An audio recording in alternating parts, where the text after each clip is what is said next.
Welcome. This is Soothing Whispers ASMR. As always, if there are any sounds or words you would like to see me perform, please leave them below in the comments.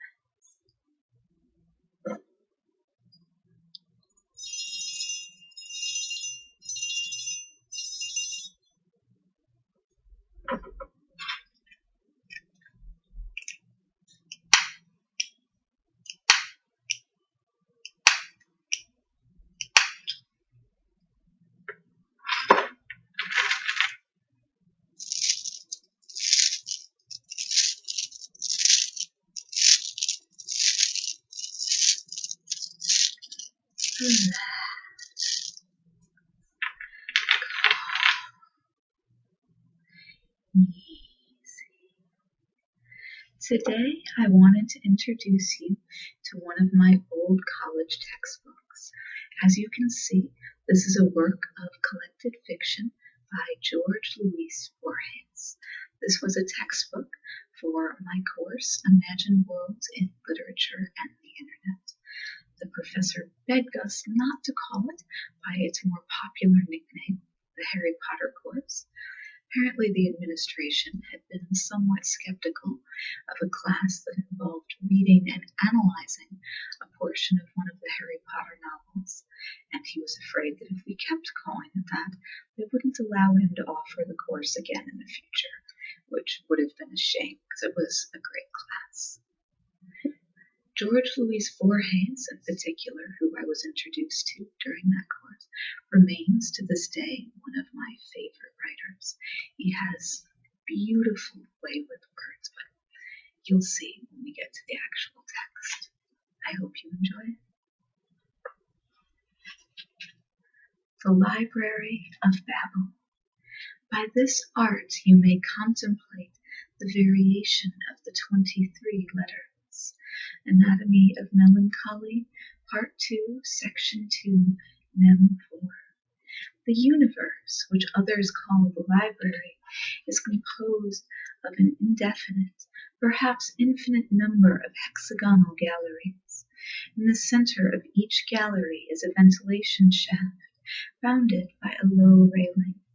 From any hexagon, one can see the floors above and below, one after another, endlessly.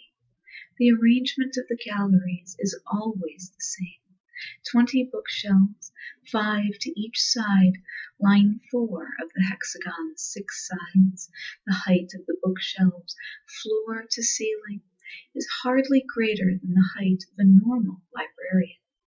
One of the hexagon's free sides opens onto a narrow sort of vestibule, which in turn opens onto another gallery identical to the first, identical, in fact, to all. To the left and right of the vestibule are 2 tiny compartments. One is for sleeping upright, the other for satisfying one's physical necessities. Through this space, too, there passes a spiral staircase, which winds upward and downward into the remotest distance.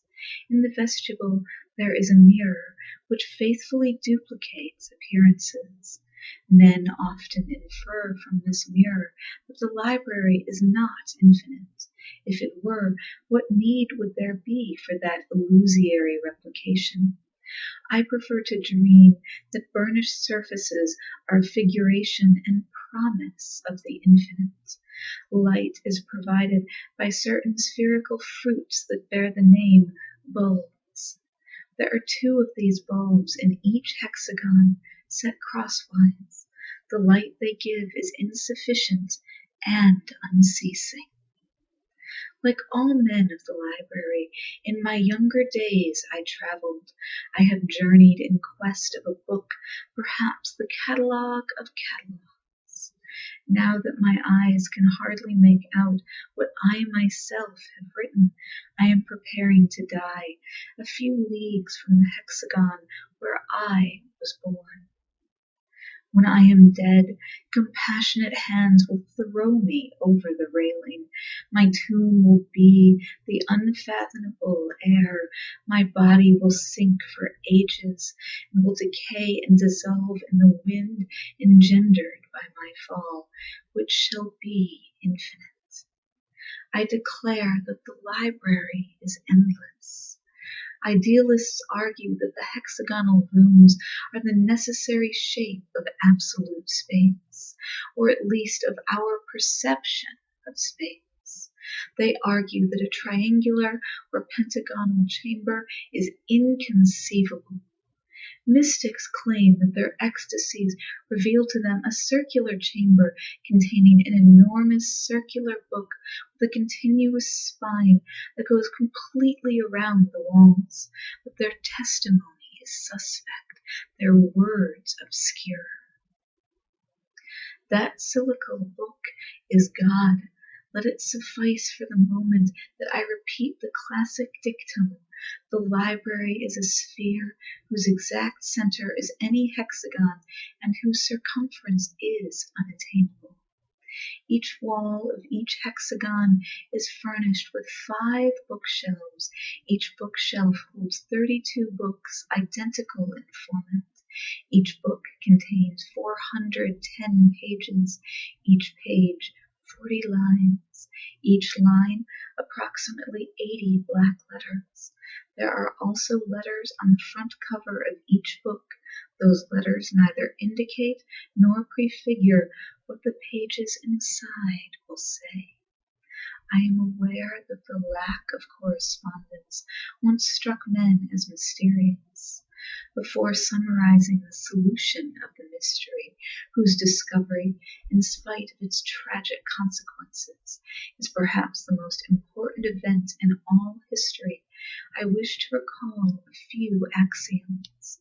First, the library has existed ab eternate, that truth whose immediate colliery is the future eternity of the world, no rational mind can doubt. Man, the imperfect librarian, may be the work of chance or of malevolent demiurges.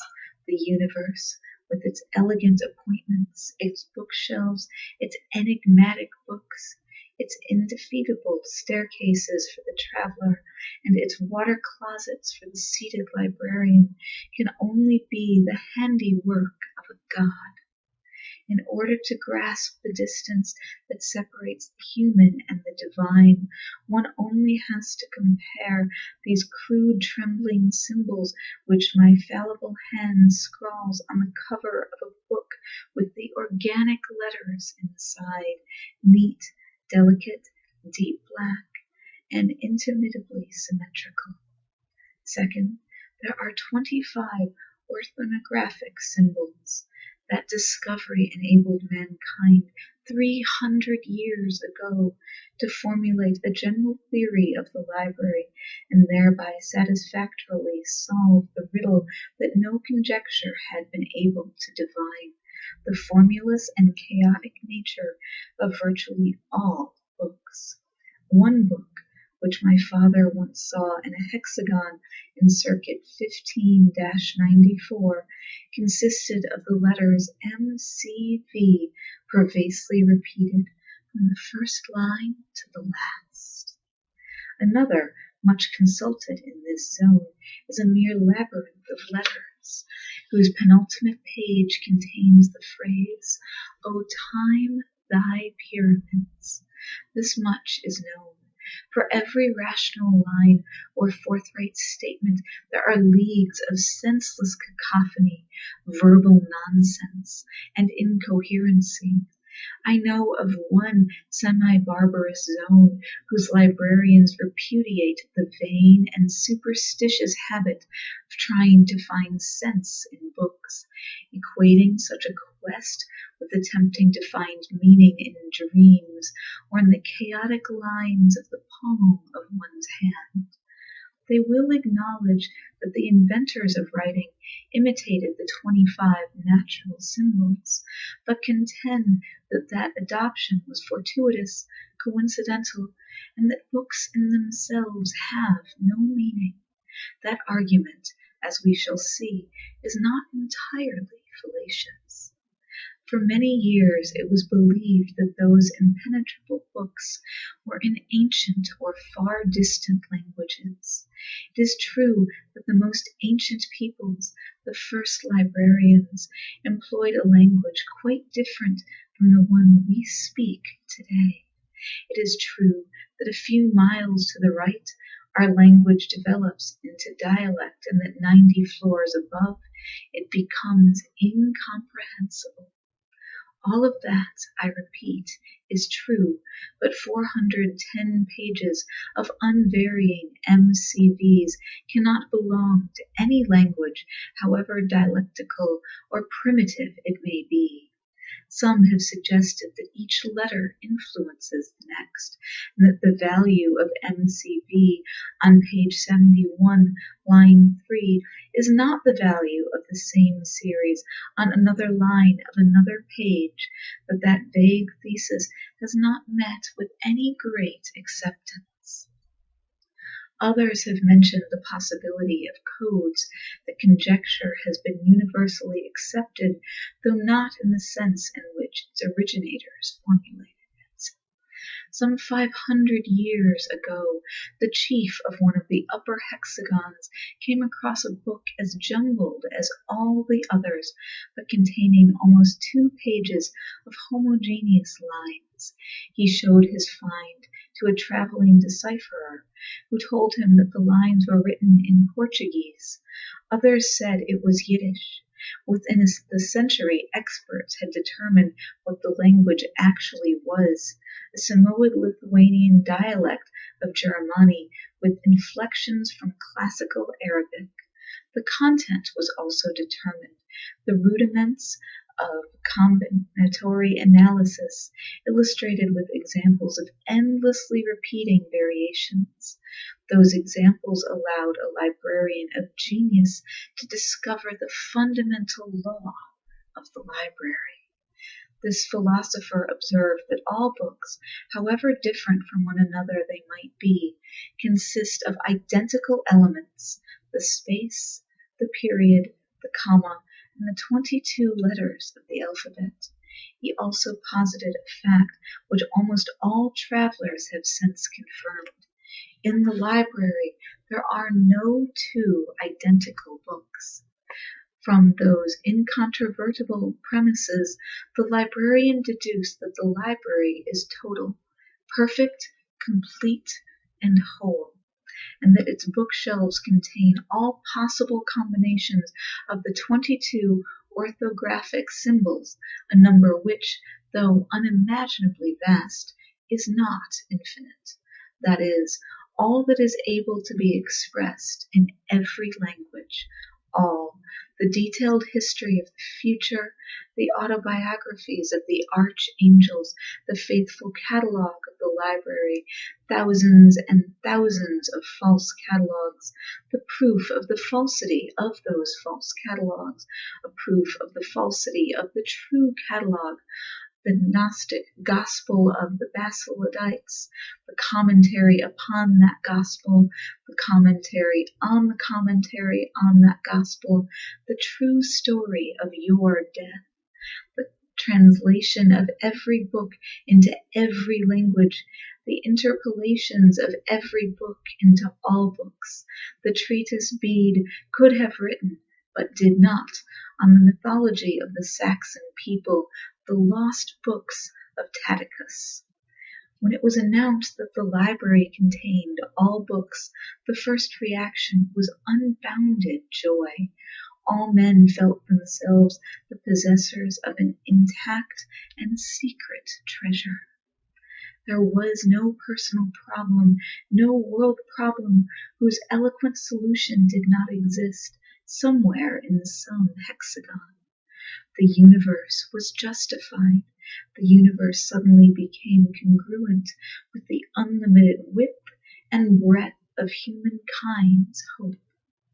At that period there was much talk of the vindications, books of apology, and prophecies that would vindicate for all time the actions of every person in the universe that held wondrous arcana for men's futures. Thousands of greedy individuals abandoned their sweet native hexagons and rushed downstairs, upstairs, spurred by the vain desire to find their vindication.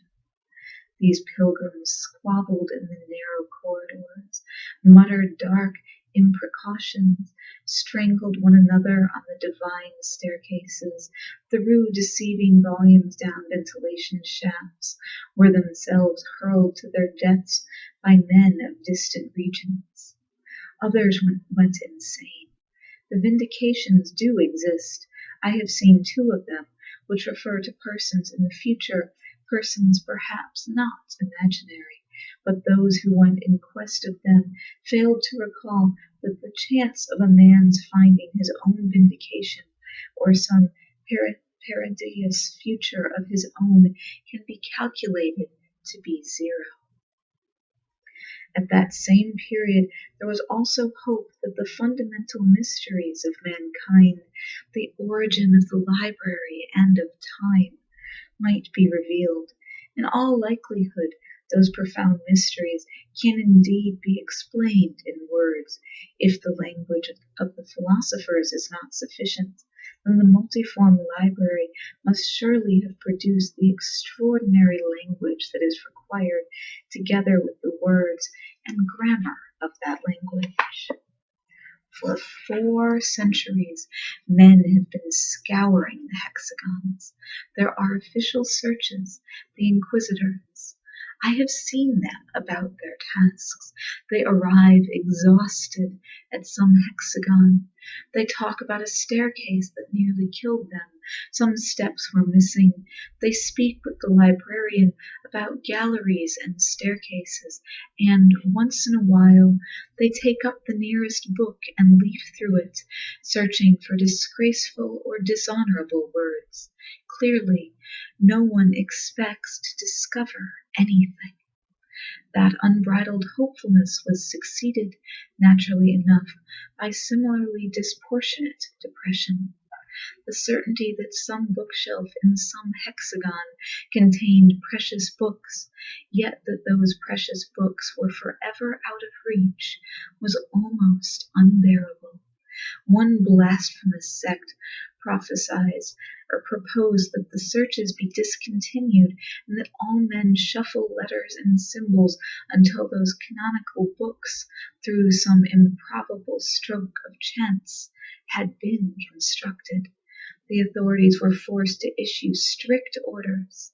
The sect disappeared, but in my childhood I have seen old men who for long periods would hide in the latrines with metal discs and a forbidden dice cup, feebly mimicking the divine disorder. Others, going about it in the opposite way, thought the first thing to do was eliminate all worthless books. They would invade the hexagons, show credentials that were not always false, leaf disgustedly through a volume, and condemn entire walls of books. It is to their hygienic, ascetic rage that we lay the senseless loss of millions of volumes. Their name is excreted today, but those who grieve over the treasures destroyed in that frenzy overlook 2 widely acknowledged facts. 1, that the library is so huge that any reduction by human hands must be infinitesimal, and 2, that each book is unique and irreplaceable, but since the library is total, there are always several 100,000 imperfect facsimiles, books that differ by no more than a single letter or a comma. Despite general opinion, I dare say that the consequences of the depredations committed by the purifiers have been exaggerated by the horror those same fanatics inspired. They were spurred on by the holy zeal to reach, some day, through unrelenting effort, the books of the crimson hexagon, books smaller than natural books, books omnipotent, illustrated, and magical.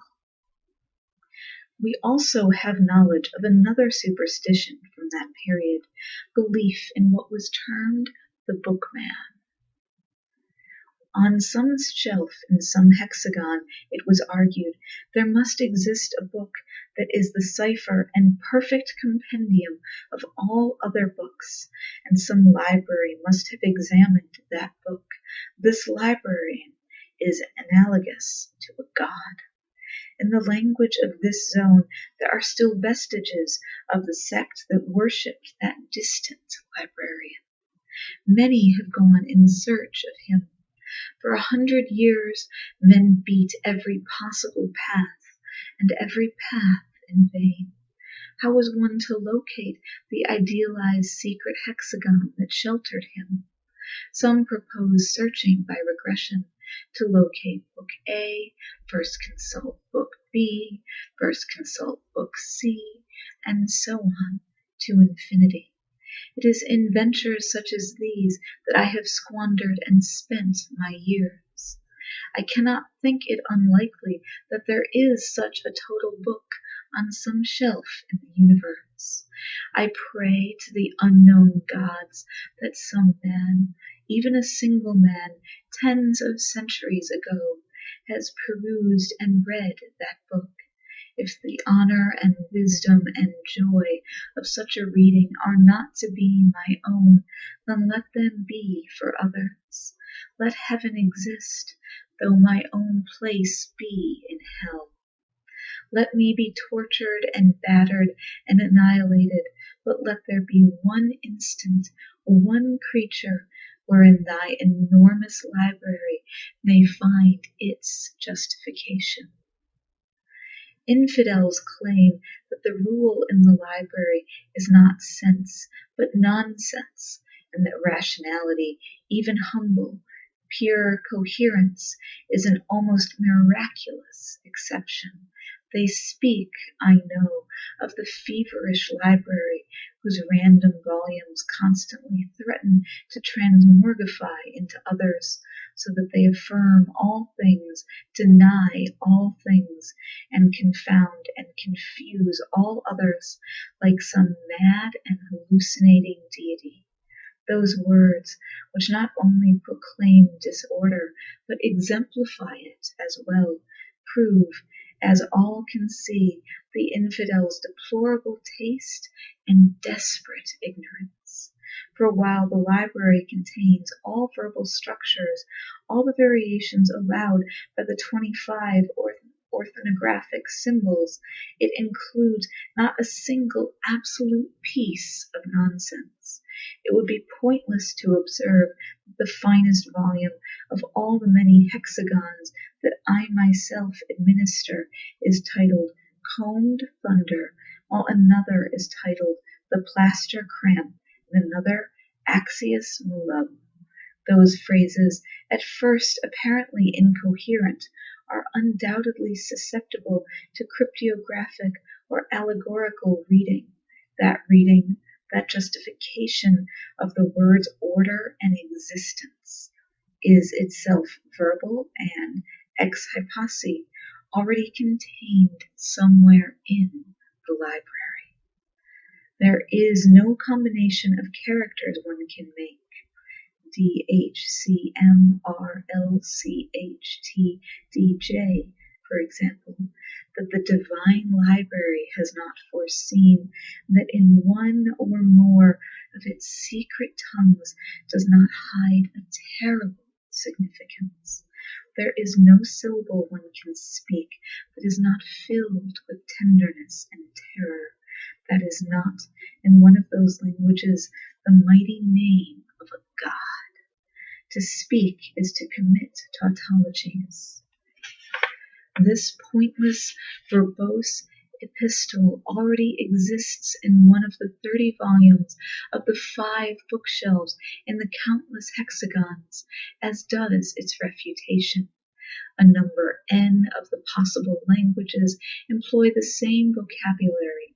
In some of them, the symbol library possesses the correct definition, everlasting, ubiquitous system of hexagonal galleries, while a library, the thing, is a loaf of bread or a pyramid or something else, and the 6 words that define it themselves have other definitions.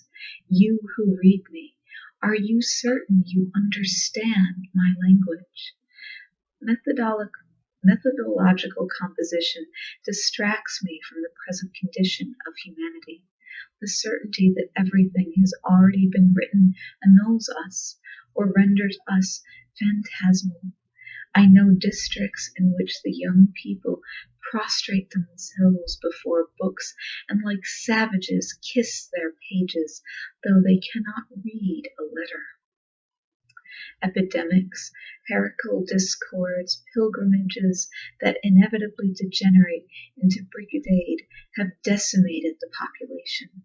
I believe I mentioned the suicides, which are more and more frequent every year. I am perhaps misled by old age and fear, but I suspect that the human species, the only species, teeters at the verge of extinction, yet that the library, enlightened, solitary, infinite, perfectly unmoving, armed with precious volumes, pointless, incorruptible, and secret, will endure. I have just written the word infinite. I have not included that adjective out of mere rhetorical habit. I hereby state that it is not illogical to think that the world is infinite. Those who believe it have limits hypothesize that in some remote place or places the corridors and staircases and hexagons may inconceivably end, which is absurd. And yet those who picture the world as unlimited forget that the number of possible books is not. I will be bold enough to suggest that this solution to the ancient problem, the library, is unlimited but periodic. If an eternal traveler shall journey in any direction, he would find after untold centuries that the same volume are repeated in the same disorder, which repeated becomes order, the order. My solitude is cheered by that elegant hope.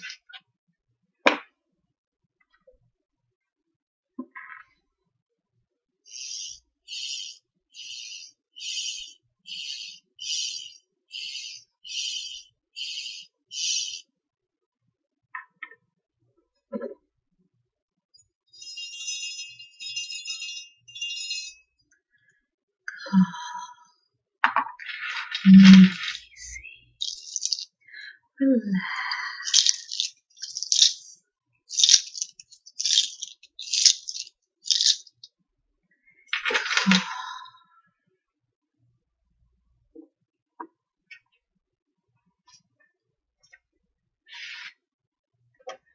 Just one more. His end and his beginning. The death throes done, he lay now alone and broken and rejected, and then he sank into sleep. When he awoke, there awaited him his commonplace habits and the places of his everyday existence. He told himself that he shouldn't think too much about the night before, and cheered by that resolve, he unhurriedly dressed for work. At the office, he got through his duties passably well, though with that uneasy sense, caused by weariness, of repeating things he'd already done. He seemed to notice that the others turned their eyes away. Perhaps they already knew that he was dead. That night the night bears began. He was left without the slightest memory of them, just the fear that they'd return. In time, that fear prevailed. It came between him and the page he was supposed to write, the books he tried to read. Letters would crawl about on the page like ants, faces, familiar faces, gradually blurred and faded. Objects and people slowly abandoned him. His mind seized upon those changing shapes in a frenzy of tenacity. However odd it may seem, he never suspected the truth. It burst upon him suddenly. He realized that he was unable to remember the shapes, sounds, and colors of his dreams. There were no shapes, colors, or sounds, nor were the dreams dreams. They were his reality, a reality beyond silence and sight, and therefore beyond memory. This realization threw him into even greater consternation than the fact that from the hour of his death he had been struggling in a whirlwind of senseless images. The voices he'd heard had been echoes, the faces he'd seen had been masks, the fingers of his hands had been shadows, vague and insubstantial, true, yet also dear to him and familiar. Somehow he sensed that it was his duty to leave all these things behind. Now he belonged to this new world, removed from past, present, and future. Little by little this new world surrounded him. He suffered many agonies, journeyed through realms of desperation and loneliness, appalling pregnations, for they transcended all his previous perceptions, memories, and hopes. All horror lay in their newness and their splendor. He had deserved grace. He had earned it every second since the moment of his death. He had been in heaven.